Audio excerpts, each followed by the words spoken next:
Hello, everyone, and welcome back to another new episode of Inside Voices First Takes. I am Colin Binnig. And I am Adam Rubin. And we have just come back from seeing what we've just seen in the theater, Atomic Blonde.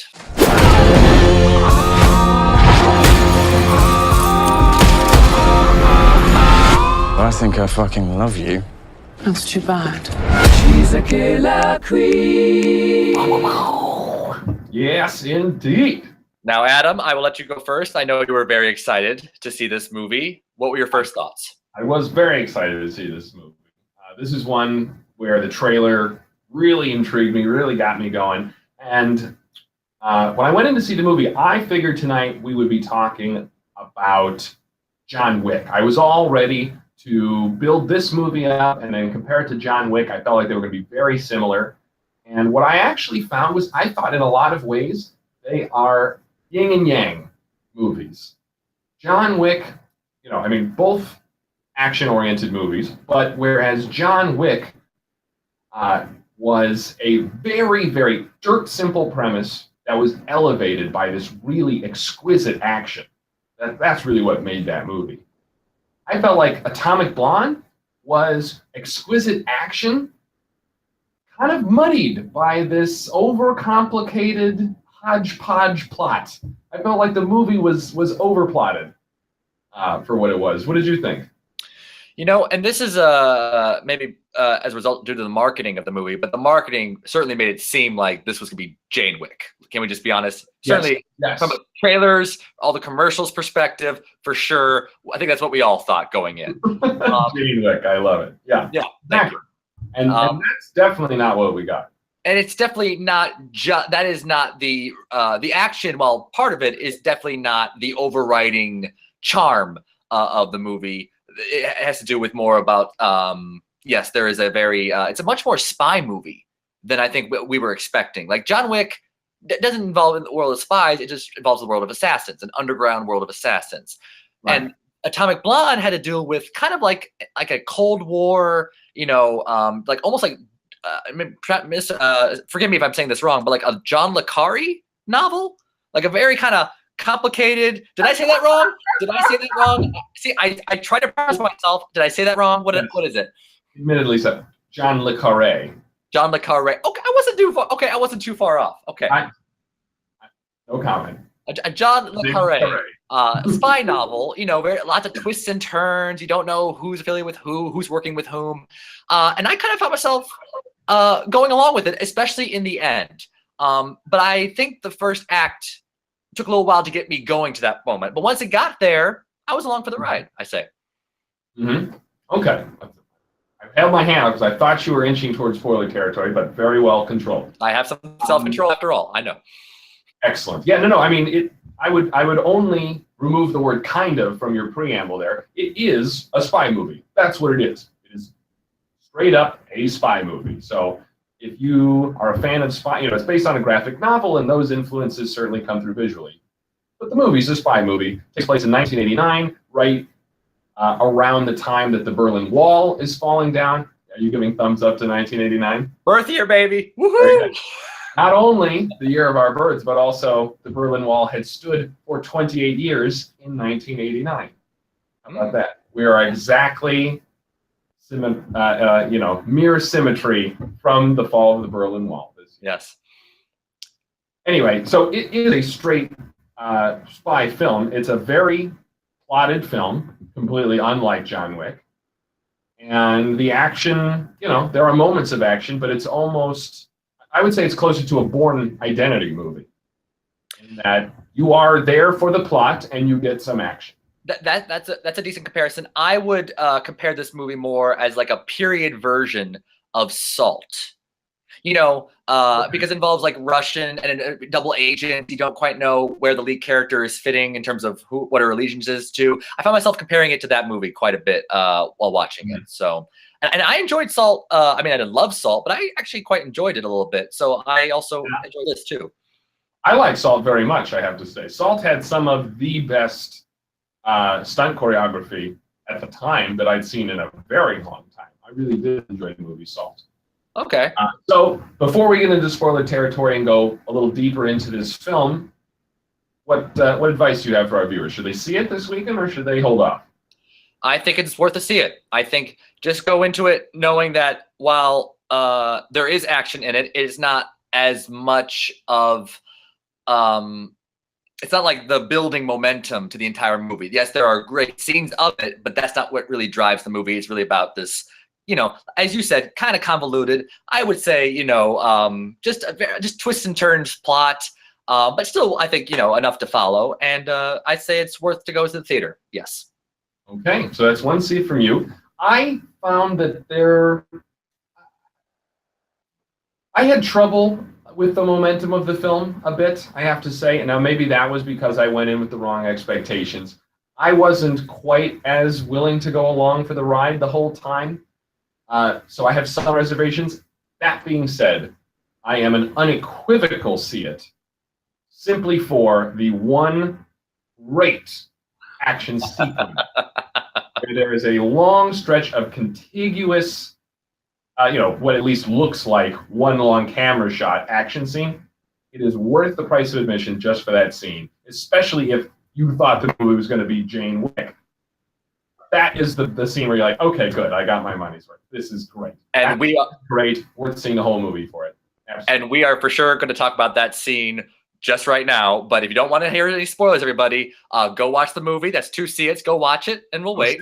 And now we're going to talk about it. Okay. Okay. So that scene, Adam, that scene, like I said, the first act for me was slow. That scene changed everything. That scene. Okay.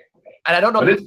That's late in the movie. I mean, that scene, the scene we're talking about is a long, it's a stairway fight. It's basically a stairway in a building fight, a circular stairway fight where we just go from the top all the way to the bottom level. It goes into a room. It goes into a car chase somehow after that too. Yes, absolutely. It's ridiculous. It's incredible.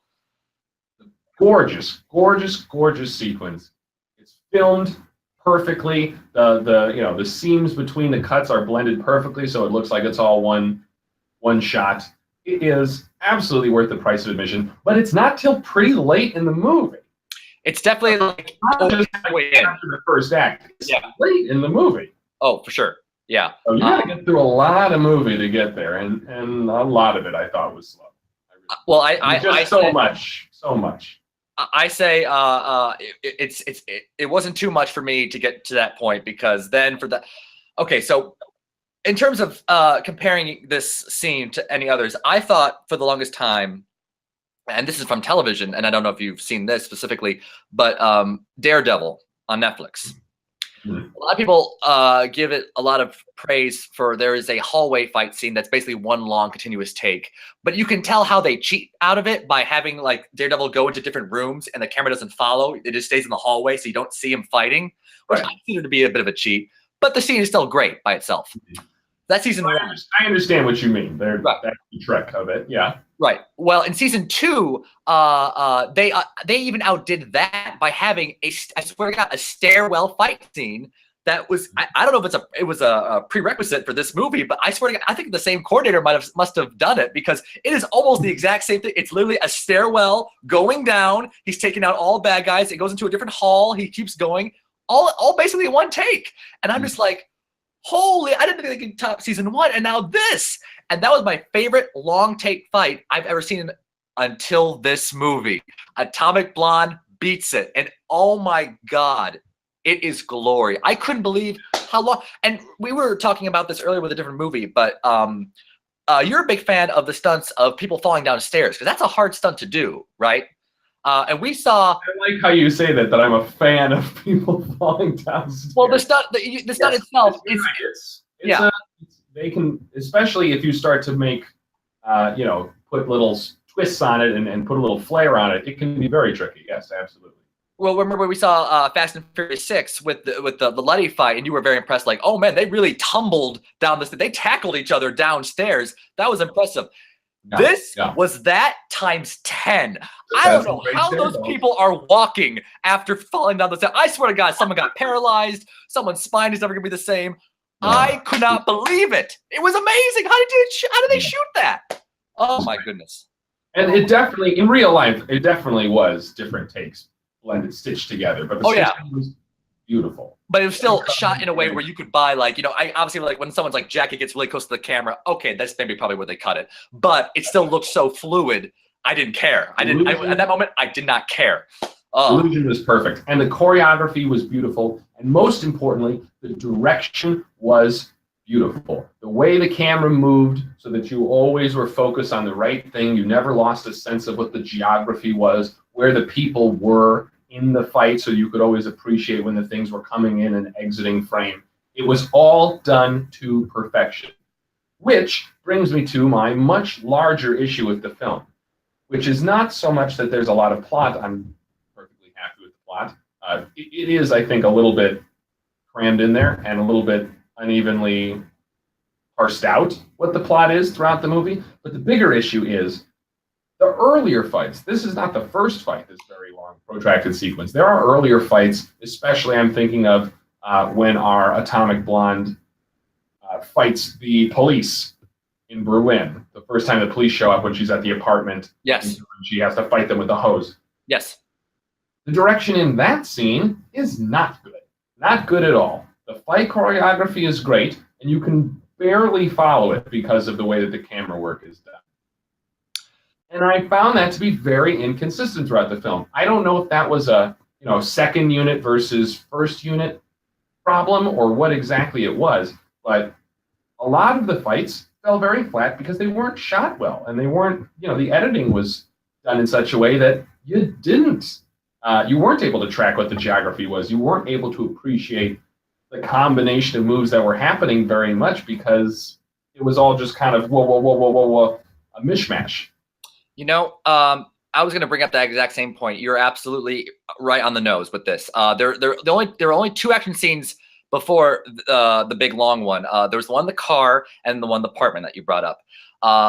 The car, very, very, very short action scene, so really didn't get much time to enjoy it. And it's very compressed. It's a very confined space. You know where everyone is in the car because they don't move. Right. And that one's more straightforward. Right. And then the apartment one, as you said, the beginning of not really shot really well. But then when we get into a longer take where she's kind of hitting two people out, like besides the refrigerator, it was a long take, and then she kicks the guy down the window. Then I thought that became good direction. Then I was starting to get better. So it was almost like it was getting better as the movie went forward, which is an interesting progression with the direction.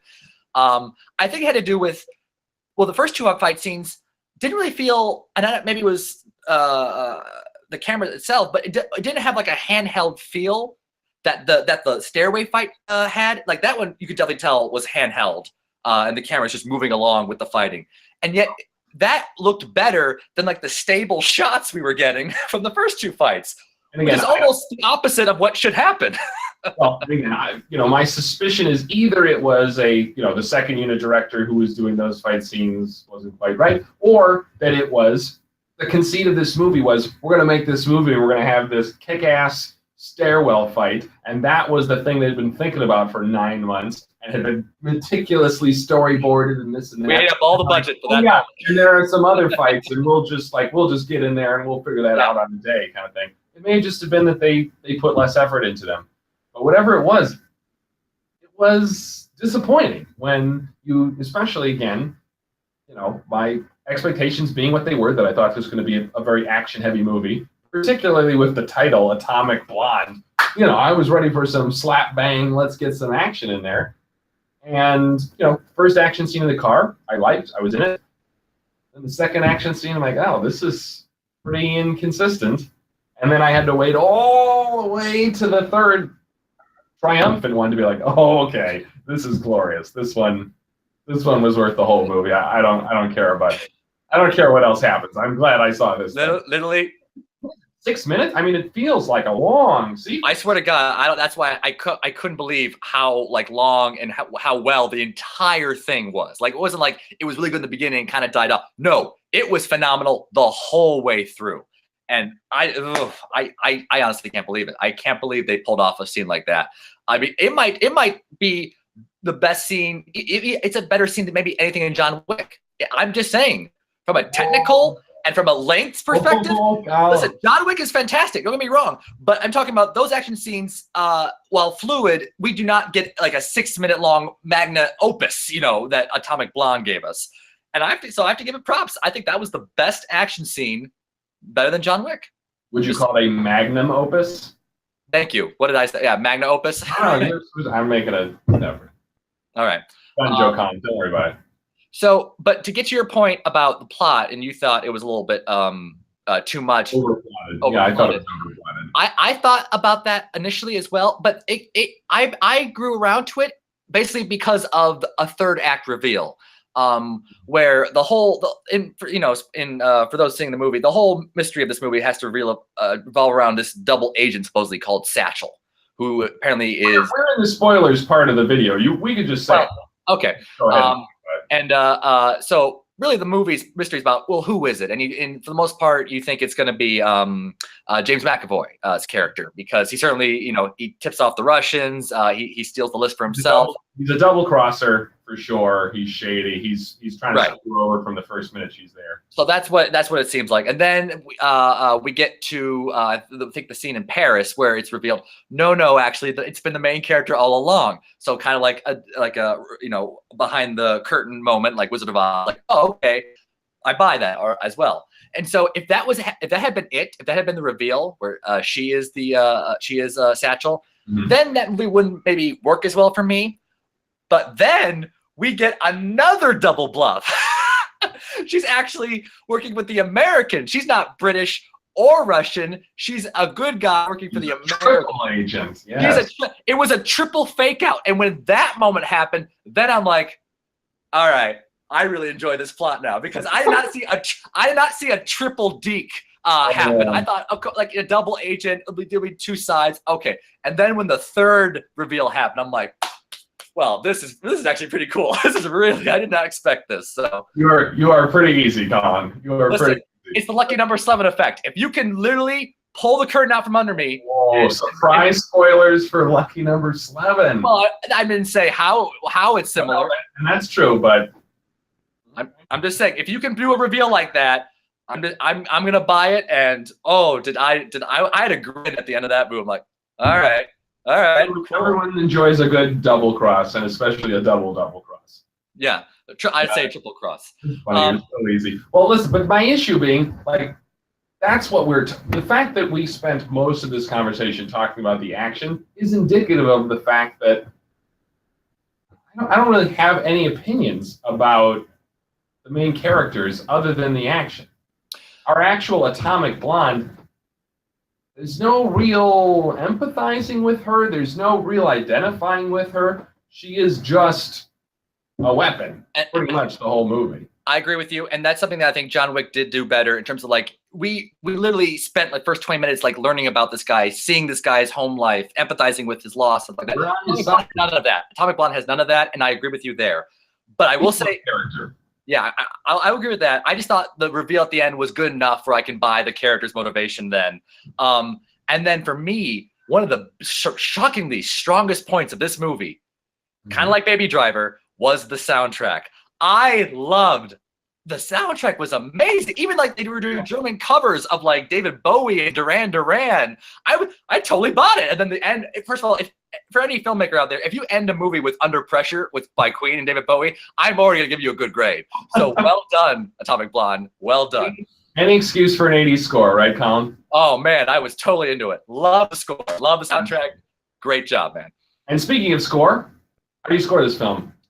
I would say the first act, kind of like a 6 or a 7, and then the hallway, stairway fight happened. So that was a 10. It was basically a 10 or a 9 the whole way through. Give me one score for the movie. It gets an 8. Overall, an 8. 8. For me, it's heavy on plot. Even what you like about the ending is all plot. It's no character, but that one action scene is worth the price of admission. For me, though, the movie gets a 6.5. 6.5. All right. But it is very pretty, well worth seeing. And we're so glad you joined us for the discussion of Atomic Blonde this week on Inside Voices. Join us again in 2 weeks, where we'll be right back. Thanks very much for watching, guys.